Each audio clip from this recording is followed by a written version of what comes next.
So, where wins meet is a wake-up call. Uh-oh. Here we go. This game has come out. It came out, like, last week, I think? Oh my god.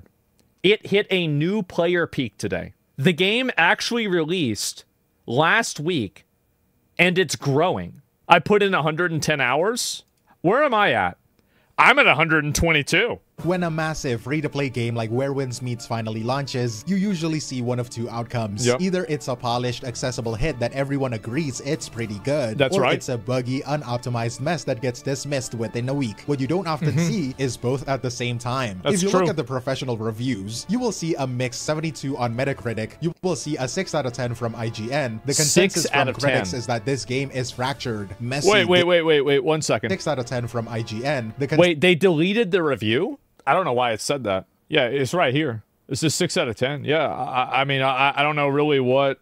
Honestly, who cares what experts critic think if it doesn't align with what you think? Here's the reason why it matters. It's because these critics do... Like, a lot of companies listen to them, and they take them seriously, and they're given artificial visibility that's created by these websites. So, what you want to do, like, my goal is to minimize and destroy their influence. I want to put these people back in McDonald's. Every single one of them is going back to McDonald's. And I will not stop until that happens. And one of the big steps in that is delegitimizing them and removing their artificial, representation. That is my goal. I want to send them back to McDonald's. They are worthless garbage, and all they do is encourage developers to make bad games. Consensus from critics is that this game is fractured, messy, dizzying, and severely lacks polish. But then you look at the players, an 80% very positive rating on Steam from thousands of reviews, massive instant hit player counts. It peaked at over 193,000 concurrent players on Steam alone, making it one of the top played games at launch. And veteran creators like Asmongold, who after... Okay. All right, that's nice. Great. Oh, lovely. Oh, good. Oh, good. Who, after running into every single one of those messy systems, ultimately gave the game an 8.5 out of 10. Tomorrow, I will play more of it tomorrow. I did. And we'll do more of that. And yeah, I've had fun. My overall experience, like my day one experience, this is like me if I was talking. going to rate the game, give the game a rating, I would say that the rating... I would actually increase my rating at this point to a 9.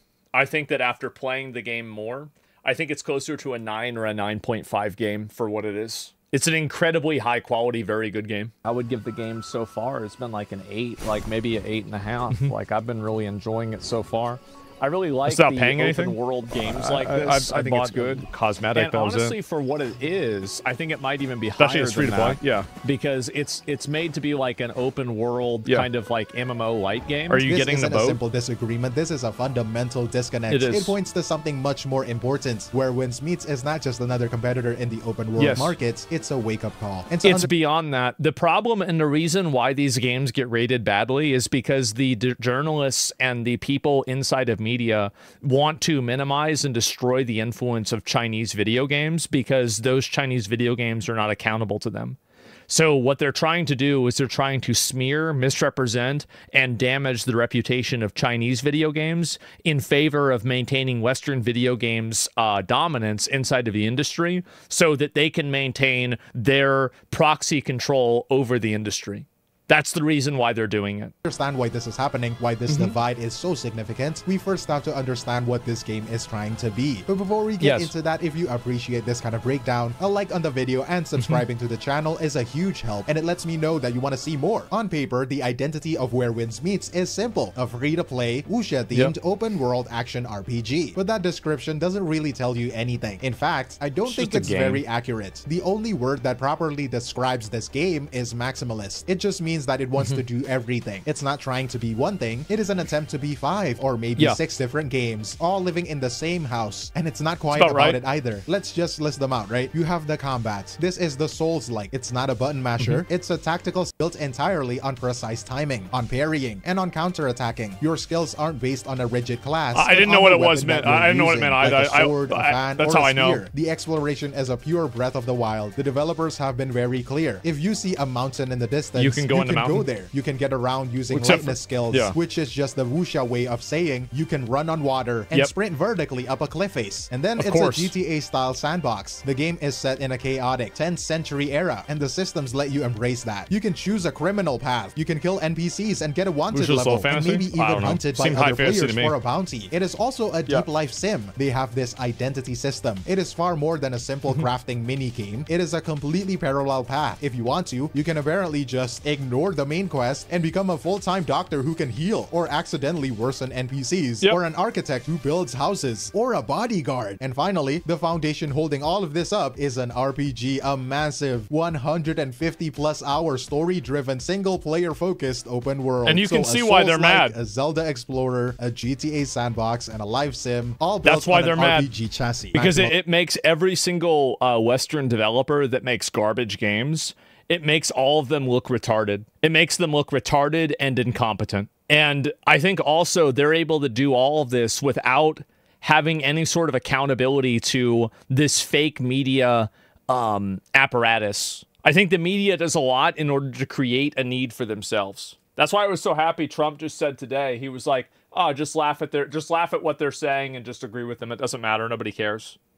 That's the way I think they need to be treated. This desire to be everything at once is the direct source of the game's single biggest problem. This have-it-all design results in a fracture. The game's identity is fundamentally split. You are essentially playing two different games that just happen to be at war with each other, right inside the same clients. The split is a direct source of what has been the #1 complaint, the worst marketing. This massive confusion about what the game's multiplayer is. Because let's be clear, I don't know what it is. It's not a traditional MMO. You are not running around with thousands not really of an other MMO. Players in the same persistent shared world, doing quests together. That is not how this works. Instead, the game is a hybrid. It strictly divides its content into two separate modes you have to switch between. First, you have the game 1, the Lone Wanderer mode. This is the default. This is the Genshin style experience. Who wants a traditional MMO? A lot of people don't anymore. 150 plus hour and there's a reason story, for that. It's solo only. You do all of that alone. And now you can play co-op from this mode, like its competitors. Well, you can swap. What makes it good is that you can swap from solo gameplay to group gameplay completely seamlessly.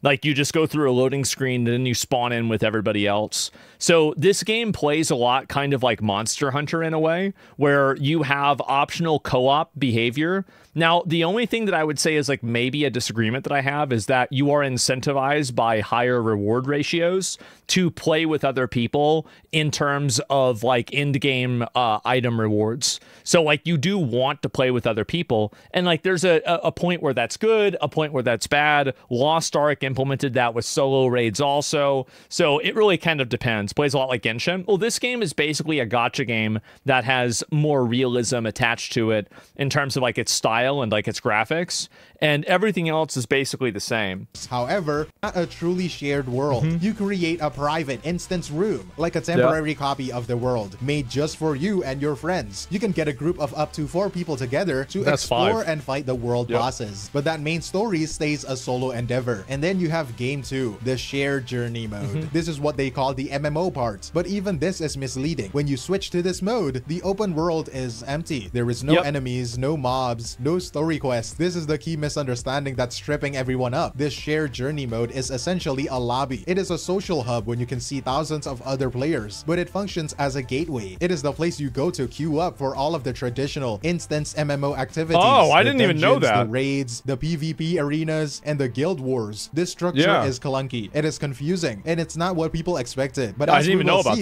this clunky fractured design isn't just a flaw. It is also the game's sharpest weapon. This two-game system, as confusing as it is, appears to be a very deliberate choice. It is a calculated attack on the biggest complaints that players have had about its gacha competitors for years. The reason why I think that a lot of people don't like the gacha games is because they're pay to win.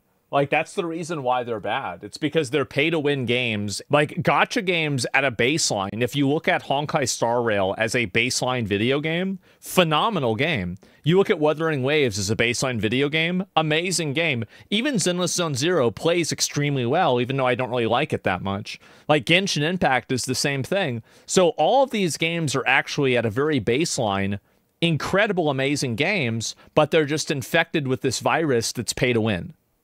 That's really the problem that people have with them. Is this not pay to win? No, it's not pay to win. Like, I mean, there are a handful of things that you can do. Like, you can buy like a little like $5 monthly pass or like a battle pass that gives you an advantage. So to me, this is the problem that I have with pay to win. So this is inside of a free-to-play game, right? Free-to-play. So every single game, these are the types of monetization systems that I have a problem with, okay?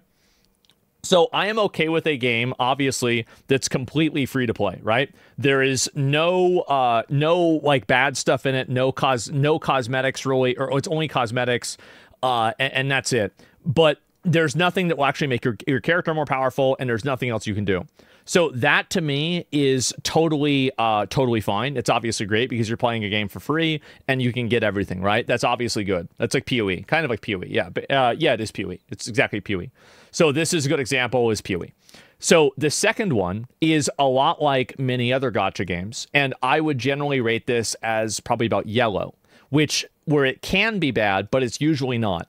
Wuthering Waves falls inside of this second category, where the game is pay to win if you define being able to spend money to gain any advantage categorically.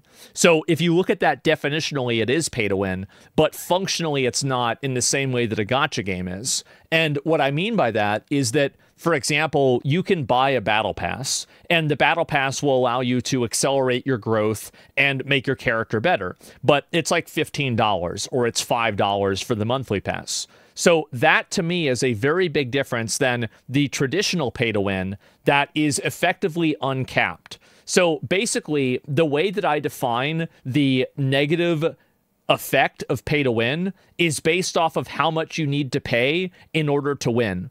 If you are stronger than a person that spent $5, or sorry, if a person spends $5 and they're stronger than you for a month, I don't think that's a big deal for a free-to-play game. If a person spends, if the person that spends $10 is stronger than the person that spends $5, that's not great, but it's okay. Sometimes it's acceptable. But here's where it really becomes a problem. It becomes a problem where the person that spends $100 is weaker than the person that spends $500. And the person that spends $500 is weaker than this person that spends $1,000. And the person that spends $1,000 is weaker than the person that spends $2,000. And that is the pay to win. That is awful. That is the Diablo Immortal, like, this is Diablo Immortal garbage, and again, there are a lot of games inside of this, right? And so I'll just put it right here, okay? PoE, okay, so this is like PoE, this is like Where Winds Meet. I'll come up with some more of them later on, but basically games that you just buy a battle pass and that's about it. This is Lost Ark. It's also basically every other gacha game. Let's see here, Diablo Immortal. The point is that pay to win in a free-to-play game is, in my opinion, acceptable as long as the barrier to entry for it has a very, very low ceiling.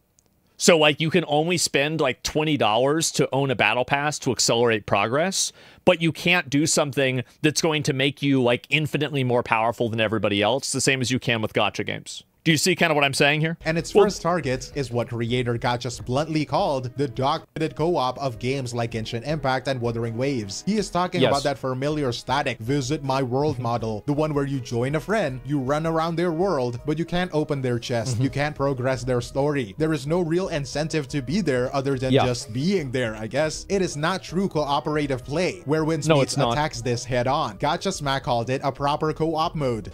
This is a game that has done co-op right. The future of co-op and MMOs is going to be a model like Where Winds Meet or like Monster Hunter. That's the future. When I explore somebody else's world, I expect to reap the benefits of their world. Yeah, exactly. Yes, I'm calling out games like Genshin Impact and Wuthering Waves. These gacha games, brother.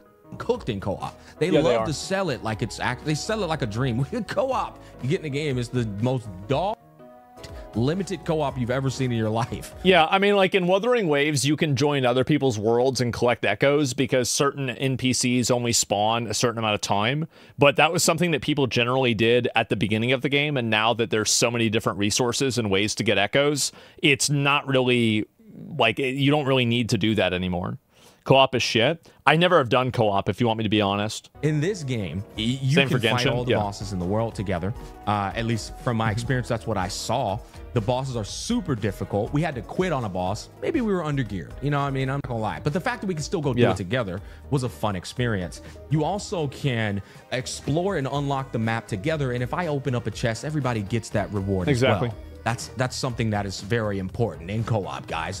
You want to give incentives to join somebody's world. You see what I'm saying? Yes. It means you are not just visiting your friend's world, you are progressing with them. You are actively encouraged to explore together, fight world bosses together, and solve complex puzzles, because everyone in the group benefits from the discoveries. It provides a genuine incentive for shared exploration. Well, it gets people a reason to actually play with each other. That's the thing, is that a lot of these games don't actually provide a reason. This is the first wake-up call. It's a good goal. This Yeah, of course. Bad co-op is only half the strategy. It's a very good thing. And perhaps even more significant wake-up call is what Where Winds Meets does with its endgame. The target here is that famous predictable complaint, a lack of endgame. It is the feeling that plagues almost every massive gacha game. You finish the story, you explore the map, and then you just run out of meaningful things to do. Where Winds Meets was clearly built from the ground up to solve this exact problem. You're always going to run out of content eventually in any video game because you're going to hit a plateau for power scaling.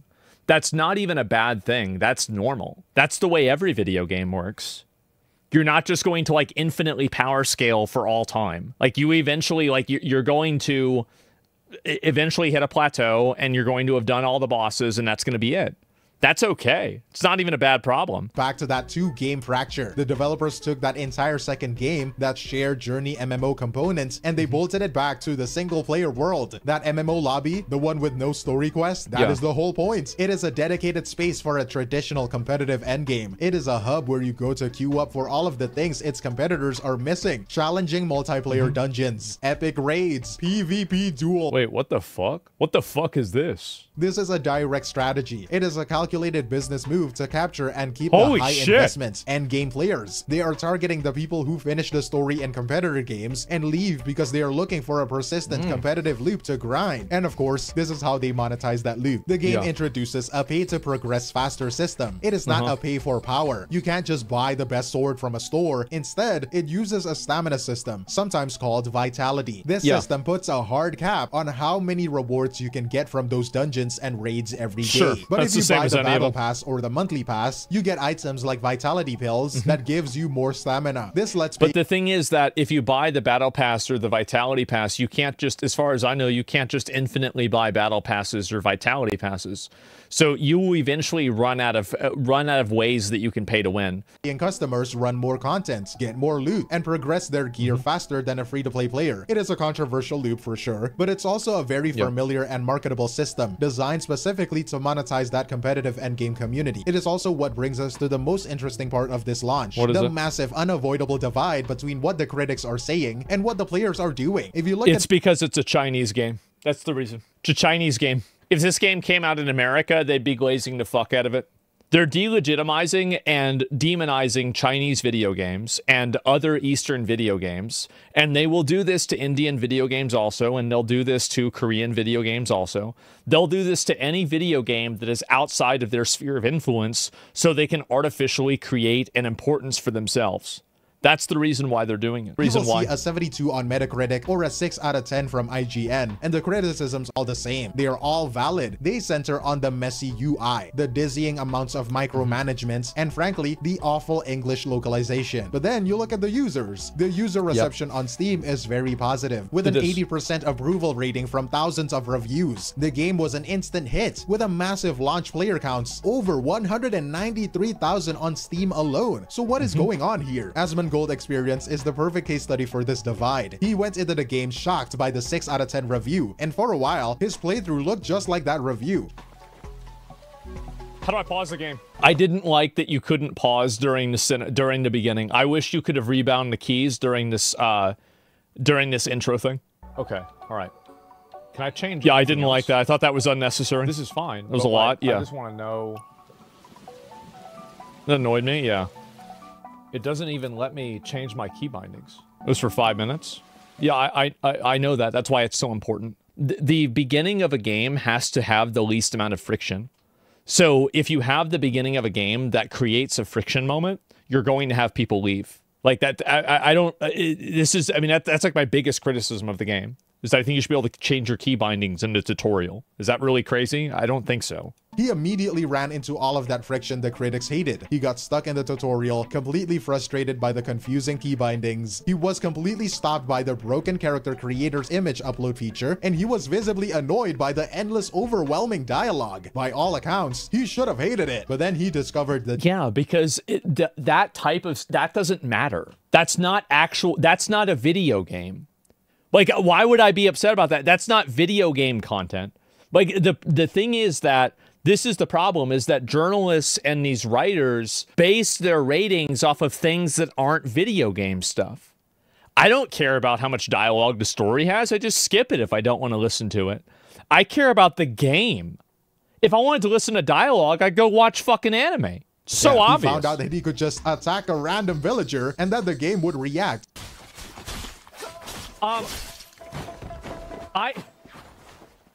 Guys, I think I've ruined the game. Crime of intentional harm. Wait, what? What do you mean crime? What? Wait, why? Who's shooting me? The moment he saw that sandbox freedom, his entire opinion of the game completely shifted. He ended that stream by giving the game an 8, maybe an 8.5, a score that seems impossible next to that 6 out of 10 from IGN. And the title of his next video, I Can't Stop Playing This Game. I mean, this is a wake-up call. It is not just about the features, it is about the audience. The audience is proving that they are absolutely starved for depth and innovation. They're willing to push through a messy UI. They're willing to learn dizzying systems. They will forgive a lot of friction if the core fantasy is strong enough. And that fantasy— yeah, they want to play a good video game. That's what really matters the most to the average person. And this is one thing that developers understand, designers understand, but journalists don't. They want to focus on things that don't matter, like how the grass moves, or the dialogue in the game, or the story, or how the story fits with the world game. Like, what is this? This is none of that stuff actually matters to a real player. As I said, I am going to do my best to send every single one of these people back to McDonald's. My goal is to send them all back to McDonald's. I hate them. That's how much I hate them. The real alarm this game is sounding is that the market is changing. This is the real wake-up call, okay? It is not that Where Wits Meets is a Genshin killer. It's not. It is not a perfect polished game that is going to steal the entire casual market. The wake-up call is precisely that it's not perfect. It is a fractured experience. As we have discussed, it is a messy game with a dizzying UI that critics and players alike have pointed out. It is a very positive user score on Steam, and its high player counts prove that audiences are desperate for more than just polish. They're desperate for ambition. And the message this sends to the entire live service market is painfully clear. It is telling them that players are tired of limited co-op. They are tired of visiting a friend's world and just running around, unable to do anything meaningful. It is telling them that players are tired of investing hundreds of hours into a game only to hit a wall where there is no meaningful endgame. And most importantly, it is telling them that players are willing to forgive a lot of friction, a lot of messy menus, and a lot of confusing systems if the game underneath it all delivers a deep, innovative, and uncompromising sandbox. The alarm here— exactly. People just want to play a good game. Like, menus and stuff like that are only bad if the game is bad.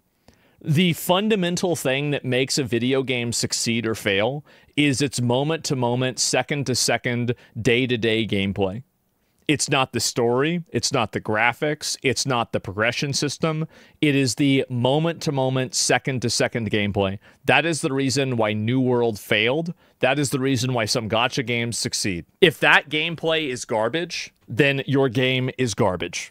It's that simple. But I'm curious to hear your thoughts. Do you believe this is a system of systemic depth? All of these different jobs and sandbox features makes up for the lack of polish? And what is the one feature you think competitors should be paying the most attention to? Let me know in the comments below, but that is all from individual, like, combat and gameplay. That is the thing that matters the most. Combat, gameplay, and having an open-ended way to play the game at your own pace without having the video game constantly bombard you with cinematics and activities that you don't really want to do. That's the big reason. Like, every single video game nowadays, I feel like they take away the main thing that matters, which is the actual gameplay. That was actually a very good one. I'm glad that people are talking about this game. But I do genuinely think, and I know that I sound like a schizo for saying this, but I really believe this is true. I think that the big reason why these games are getting rated negatively and people are being negative about them is very simply because they are Chinese. I think it's because they are Chinese video games. These developers and not developers, these journalists and these websites do not want to have Chinese video games and other video games that are outside of their scope of influence come into the market and then be able to release products without being accountable to them. Because Chinese developers are not accountable to Western woke journalists. They're not accountable to a cancel campaign on Twitter. They're just simply going to make whatever video game they want, and if you don't like it, you can suck a fucking dick. That's it.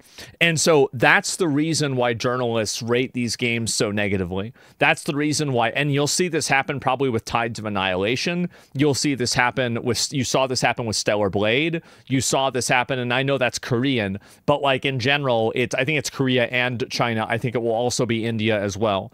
Any region and any company that doesn't kowtow to the way that they view things and the way that they see things, I bet Lords of the Fallen 2 will also be rated negatively because they have attractive women characters in them. The fact is that these companies are parasites. They are parasites. They are against you, the player, and their job is to make your video games bad. That's what they want to do. They want to make your video games garbage, and the people that don't listen to them, they will lie about, smear, and misrepresent.